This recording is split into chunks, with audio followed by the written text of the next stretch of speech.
Hello friends, how are you all? I'm Vali and today I'm going to discuss very important questions of inclusive education.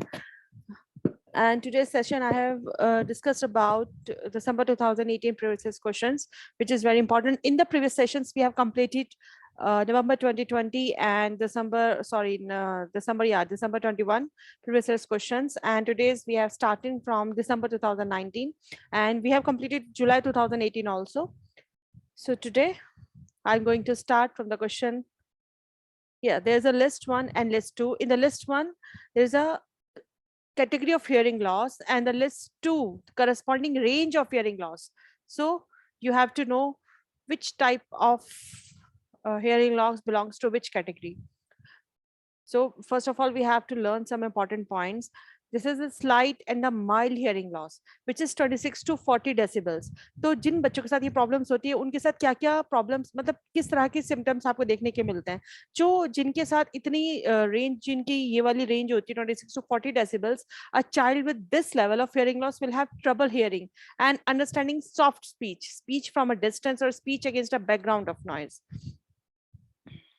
उन लोगों को सुनने में दिक्कत होती है जिनके साथ ये वाली डेसिबल्स की, जिनके साथ सिर्फ स्लाइट हियरिंग लॉस होता है, लेकिन जिनके साथ मॉडरेट होता है जैसे 41 से लेके 60 डेसिबल्स तक का, इनको रेगुलर स्पीच में प्रॉब्लम होती है, क्लोज डिस्टेंस में प्रॉब्लम होती है जो बहुत क्लोज होता है। जिनके साथ सिवियर हियरिंग लॉस होता है उनको किस तरह की प्रॉब्लम होती है?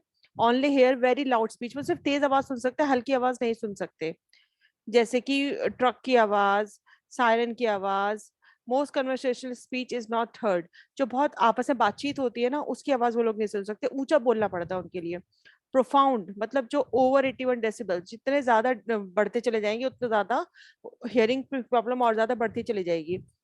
ये सिर्फ बहुत तेज साउंड या वाइब्रेशंस को ही फील कर सकते हैं, उसके अलावा ये नहीं सुन सकते। तो ये सब चीजें इसमें ग्राफ गिवन था, तो इसलिए आपके लिए समझना बहुत आसान हो जाएगा अगर इस तरह का कुछ, क्योंकि जो क्वेश्चन एक बार आते हैं उससे कुछ ना किसी टॉपिक से रिलेट करते हुए क्वेश्चन हर साल पूछे जाते हैं। तो अगर आपने कंसेप्ट अच्छे से क्लियर कर लिया तो आपके लिए क्वेश्चन को सॉल्व करना आसान हो जाता है। तो उसके हिसाब से हमारा बिल्कुल सिंपल है। स्लाइट हमारा ऑलरेडी 20 to 40 डेसिबल्स था, माइल्ड हमारा 40 to 60 डेसिबल्स था, सिवियर था हमारा 60 to 75 डेसिबल्स, बट प्रोफाउंड था हमारा अबव 81। सो अबव 81 में फिर हम 90 डेसिबल्स एंड अबव लेके जाएंगे, क्योंकि अबव है ये सिर्फ 75 to 90 तक का था, तो इसलिए इसका आंसर हो जाएगा हमारा fourth. Next one is and which is very important and very common question, जो हर साल आपके क्वेश्चन उसमें आता है नेट में। इसमें से बताना है आपको लर्निंग डिसेबिलिटी कौन सी नहीं है। First of all you have to know which type of learning disabilities. So हम जानते हैं डिसलेक्सिया डिसेबिलिटी है, डिसग्राफिया है। डिसलेक्सिया होता है डिफिकल्टी इन रीडिंग, ये रिवर्स बच्चे देखते हैं लेटर्स वगैरह। डिसग्राफिया जिस बच्चे को राइटिंग स्किल्स में प्रॉब्लम आती है।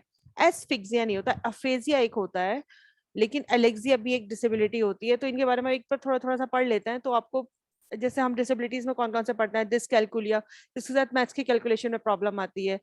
ऑटिज्म का आप जानते हैं इसमें लैंग्वेज डेवलपमेंट में ज्यादातर प्रॉब्लम होती है, बच्चे सोशली एक्टिव नहीं होते, इनके अंदर कम्युनिकेशन की वीकनेस होती है, इसलिए इनके साथ क्योंकि ये जो प्रॉब्लम होती है सिर्फ न्यूरोलॉजिकल होती है, ये ब्रेन से रिलेटेड प्रॉब्लम होती है। जिन बच्चों के साथ ऑटिस्टिक कैरेक्टरिस्टिक्स होते हैं, जिनको ऑटिज्म होता है, उनको लैंग्वेज डेवलपमेंट की प्रॉब्लम होती है, उनको स्पीच में प्रॉब्लम आती है, और इसलिए वो लोगों का कम्युनिकेशन वीक होता है।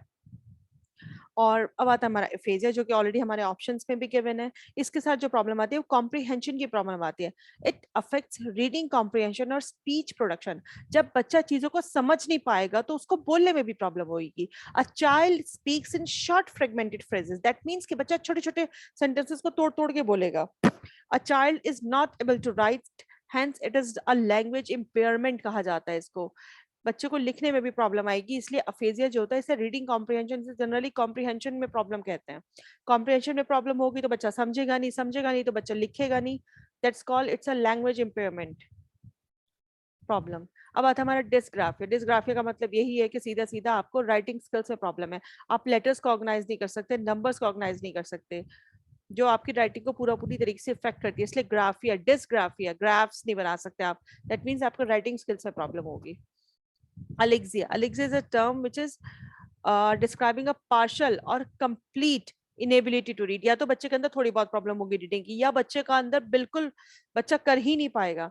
There are a number of different subtypes of alexia, but all have in common the feature that the affected patient cannot read normally, so that reading is slow, और impossible and comprehension is impaired. That means कि बच्चा जो है या तो reading करेगा, नहीं करेगा तो बहुत स्लो करेगा, और उसका कॉम्प्रिहेंशन भी अफेक्टेड होगा इन चीजों से। दैट मीन्स कि उसको समझने में प्रॉब्लम होगी। हाइपरलेक्सिया भी एक अलग डिसेबिलिटी होती है। Child reading ability is way more than what is expected from his age. अपनी एज के अकॉर्डिंग वो उतना अच्छा परफॉर्म नहीं करेगा, जिसकी वजह से क्या प्रॉब्लम आएगी, उसको वर्बली चीजों को समझने में प्रॉब्लम आएगी। तो जिस तरह की डिसेबिलिटीज है उसमें जनरली प्रॉब्लम न्यूरोलॉजिकल ही होती है ज्यादातर। And dyslexia is very common, कि हमें जानते हैं इसमें रीडिंग में स्पेलिंग में प्रॉब्लम आती है। बच्चों को रिवर्स वर्ड्स दिखाई देते हैं, जैसे बी उल्टा दिखाई देगा, डी उल्टा दिखाई देगा, सी उल्टा दिखाई देगा, ये सब प्रॉब्लम्स आती है। लेटर के सीक्वेंस में प्रॉब्लम आती है। इलिजिबल हैंडराइटिंग होती है बच्चे की। इसलिए जो एस्फिक्सिया था आपका वो लर्निंग डिसेबिलिटी नहीं थी, बाकी हमारी सारी जो थी वो लर्निंग डिसेबिलिटी थी। नेक्स्ट लास्ट क्वेश्चन दिसंबर 2018 का, आपको बताना है इसमें से कौन सी कैरेक्टरिस्टिक है स्लो लर्नर के। So how can you say that what type of individuals are the slow learners.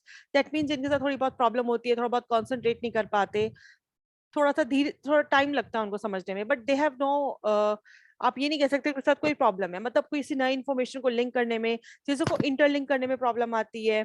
तो जाहिर है जब बच्चा समझ नहीं पाता ना चीजों को, तो फिर वो मतलब एक तरह से चिढ़ने लगता है, बहुत पॉजिटिव एटीट्यूड नहीं होता उसका लर्निंग को लेके। तो हम देख लेते हैं कौन से कैरेक्टरिस्टिक इसमें हमें देखने के लिए मिलते हैं। First of all they lack concentration, उनकी कंसंट्रेशन वीक होती है। जो थोड़े बहुत स्लो लर्नर्स होते हैं, they are impulsive and hyper active. नहीं, ये वाली चीजें तो ऑटिज्म ऑटिस्टिक कैरेक्टरिस्टिक्स है, ये स्लो लर्नर के साथ नहीं आएंगी। They have negative attitudes towards learning, that's right. अक्सर जब बच्चा चीजें समझ नहीं पाता तो उसका एक नेगेटिव एटीट्यूड हो जाता है लर्निंग को लेके। वो एग्रेसिव होंगे, अनअपोलोजेटिक होंगे, नहीं, ये भी थोड़ा डिसेबिलिटी वाली प्रॉब्लम है। And they face difficulty in linking new information. जाहिर है जो बच्चा थोड़ा सा स्लो है, जिसको समझने में थोड़ा सा वक्त लग रहा है, तो किसी भी इन्फॉर्मेशन को लिंक करके इंटर रिलेट करके पढ़ना उसके लिए मुश्किल होता है। तो ये तीन हमारे आते हैं, first, third and the fifth one, या ये हमारा आंसर हो जाता है, क्योंकि यही हमारे स्लो लर्नर के कैरेक्टरिस्टिक्स हैं। So thank you friends for your attention, stay blessed and enjoy learning, and see you soon with the next video with a brand new questions. Thank you.